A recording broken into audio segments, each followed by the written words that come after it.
तो यार इस बात पे कोई शक नहीं है that many engineers are introverts and many JEE aspirants are introverts. कभी ना कभी आप भी किसी ना किसी टाइम पर इंट्रोवर्ट हो सकते हो, but there is nothing wrong with it because it's just a personality type. कुछ लोग एक्सट्रोवर्ट होते हैं, कुछ लोग इंट्रोवर्ट होते हैं। Many introverts are also successful and many extroverts are also successful.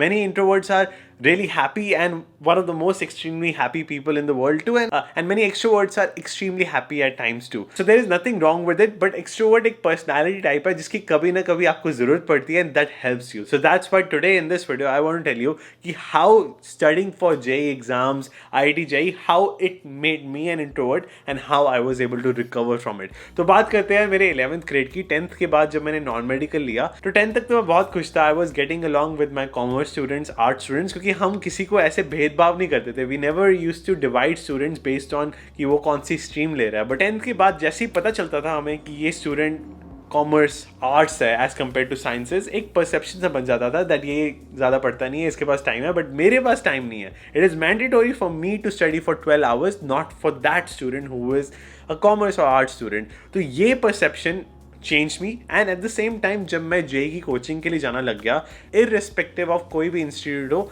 वो इंस्टीट्यूट ने मुझे कंप्लीटली बदल दिया because that institute started to divide us on the basis of gender. हम उस क्लास में girls separately and boys separately बैठते थे, एक साइड पे गर्ल्स एक साइड पे boys, and there was minimum interaction. एक तरह का क्राइम माना जाता था कि अगर किसी लड़की को आप बुला रहे हो, इवन दो कोई रिस्ट्रिक्शन नहीं थी, बट जिस तरीके से वो डिवाइड करते थे इवन इन को एड एजुकेशनल इन्वायरमेंट, वो ऐसे प्रूव करते थे, ऐसे बिलीव करवाते थे कि it is actually against the law कि अगर आप किसी लड़की को बुलाते भी हो।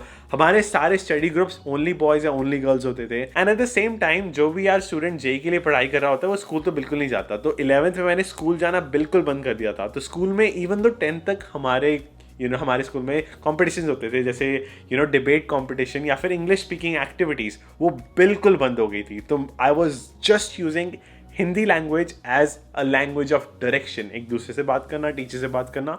And at the same time English मैं सिर्फ जेई का क्वेश्चन पढ़ने के लिए यूज़ करता था and there was no interaction with girls. ये इन्फॉर्मेशन बहुत इंपॉर्टेंट है, ध्यान से सुनना, क्योंकि this changed my high school those 2 years because of the fact that मेरे लिए एक ही चीज़ थी and this change my high school those 2 years, क्योंकि मेरे लिए प्रायोरिटी तो पहली करियर बन गया कि यार सिर्फ जेई की तैयारी करनी है and nothing else that I can look at, nothing else I can talk about, सिर्फ एक ही चीज़ के बारे में सोचना है।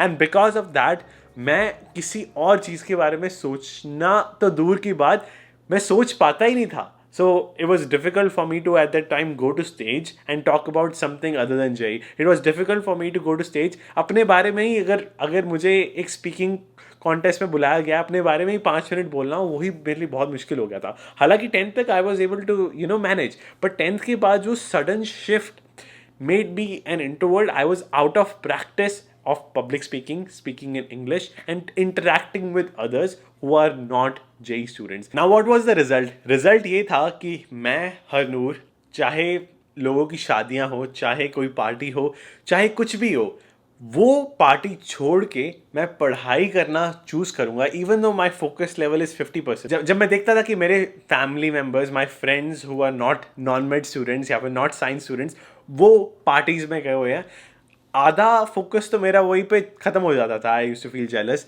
और मैं हाफ फोकस लेवल पे पढ़ाई कर रहा होता था, which was not productive at all. वो कहते हैं ना कि आपकी productivity is equal to number of hours you put in multiplied by the focus time you have.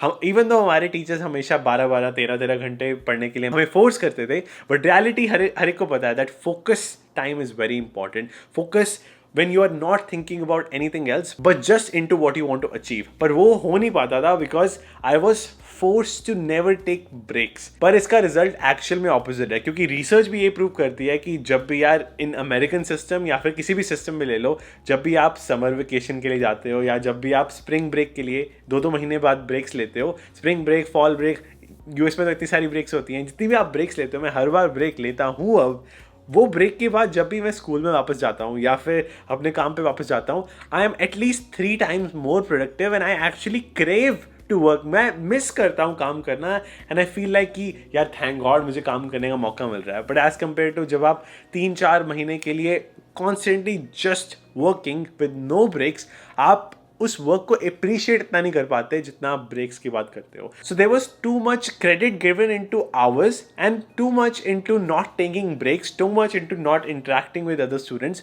जो मुझे लगता है बहुत गलत था. अब उसका रिजल्ट फाइनली क्या हुआ, जब मैं कॉलेज में गया, फर्स्ट ईयर ऑफ कॉलेज, मैं स्टेज पे खड़े होने के लायक नहीं था, मैं किसी अमेरिकन स्टूडेंट से बात करने के लायक नहीं था. But how did I change it, that is the most interesting part.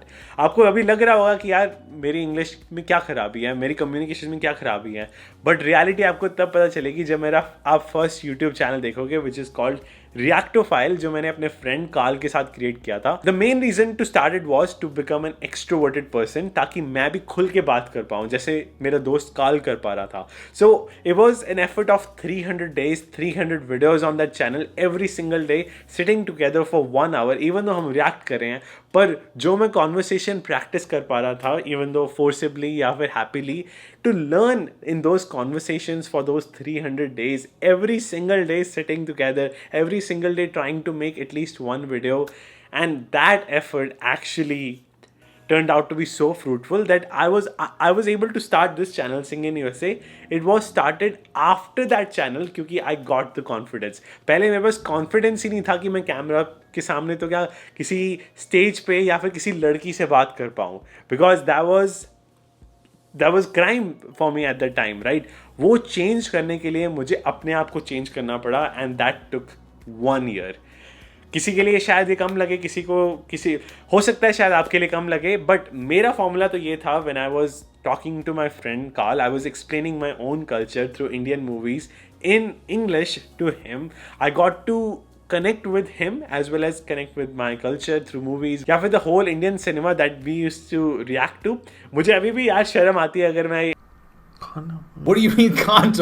कोई एक वीडियो खोल के देखूं, मुझे थोड़ी बहुत embarrassment फील होती है because who I was, like थोड़ा बहुत immature, but I feel proud कि मैंने वो किया. Because अगर मैंने अपने आप को push ना किया होता, first of all to never live with Indian roommates for the first 3 years, even though I wanted to, पर मैंने अपनी लैंग्वेज से अपने आप को थोड़ा दूर रखा, तो so that I can learn how to talk to people of different culture. First year roommates from France, Japan, then second year Africa, then from Bangladesh, then from Germany, then from USA, all over the world. जो मैंने cultural exchanges किए उसका result आप आज सामने देख रहे हो. एंड जरूरी नहीं है आपको कि यार स्टार्ट करने के लिए इन पर्सन बात नहीं करनी है. You can literally go to Omegle right now, जो कि बिल्कुल फ्री है. ओमेगल पे जाके आप किसी से भी बात कर सकते हो. कुछ लोग शायद ओपन होंगे, कुछ लोग शायद नहीं होंगे, but it is absolutely free to talk to people who you don't know, who have a completely different culture as compared to you, and they are different personalities. कितना कुछ सीखने को मिलता है. जब भी यार पार्टीज होती हैं, मैं पार्टीज इस कारण ही जाता ताकि मुझे खाना या फिर फ्री फूड या फिर अल्कोहल मिले,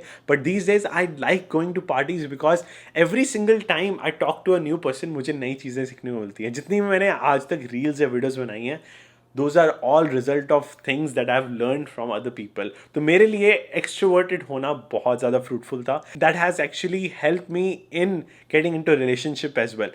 Even though मेरे पास partner movie की तरह love guru था, शायद आपको पता होगा, but at the end of the day, end में effort मुझे ही डालनी पड़ी. End में इवन दो फेलियर्स आए इवन रिलेशनशिप में या फिर दोस्त बनाने में, बट एंड में एफर्ट आपको ही डालनी पड़ती है. And when you keep on failing, तब एक बार आ जाता है जहन में कि यार फेल भी हो गए तो भी कोई बड़ी बात नहीं है. And that's how you gain confidence. That's how जब भी मैं स्टेज पे जाता हूँ, मैं सोचता हूँ कि यार I know I will do mistakes. मैं उसके लिए रेडी होता हूँ जब भी मैं स्टेज पे जाता हूँ, या फिर जब भी मैं नए लोगों से बात करने की कोशिश करता हूँ. मुझे पता है मैं गलतियाँ करूँगा. कल भी मैंने पार्टी पे किसी ऊपर गलती से पानी गिरा दिया because I was talking to someone and गलती से किसी ने बुलाया और मैं डर गया क्योंकि अचानक से, और मैंने गिरा दिया. मुझे पता है गलतियाँ होंगी हर जगह, but I am ready to face those mistakes. And मुझे पता है कि इन टर्म्स ऑफ साइकोलॉजी हम सोचते हैं कि लोग क्या कहेंगे. That is the biggest fear जब भी हम किसी नए बंदे से बात करने की कोशिश करते हैं या फिर जब हम स्टेज पे जाते हैं. बट रियलिटी इज़ कि दूसरा इंसान आपके बारे में, अगर किसी के इंसान के माइंड में 60,000 थाट्स आती हैं in a day, the thought about you might be 1 to 5 and that is less than 0.1% of the number of thoughts.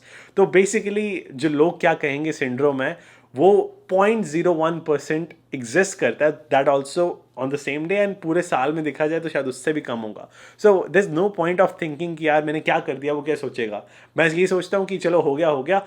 जो होएगा देखी जाएगी एंड लेट्स मूव ऑन। तो क्वेश्चन ये नहीं होना चाहिए कि यार I have done a mistake या फिर I am broke. The question should be how I can be better, how I can improve myself every day 1%. That is also mentioned in the book Atomic Habits, so that's my favorite book. But at the end of the day, I still believe that people are the best teachers because जब भी आप दूसरों से interact करते हो, even though if you are introvert, चाहे आप chat करके किसी से बात कर रहे हो, चाहे ओमेगल पे किसी भी ऐप पे, but you learn more by practicing, and the best way to practice is by talking to new people. So that will be my advice. It might not take you 300 days or 300 videos like me, but it may require consistency, dedication, and an effort to try. And most importantly, passion.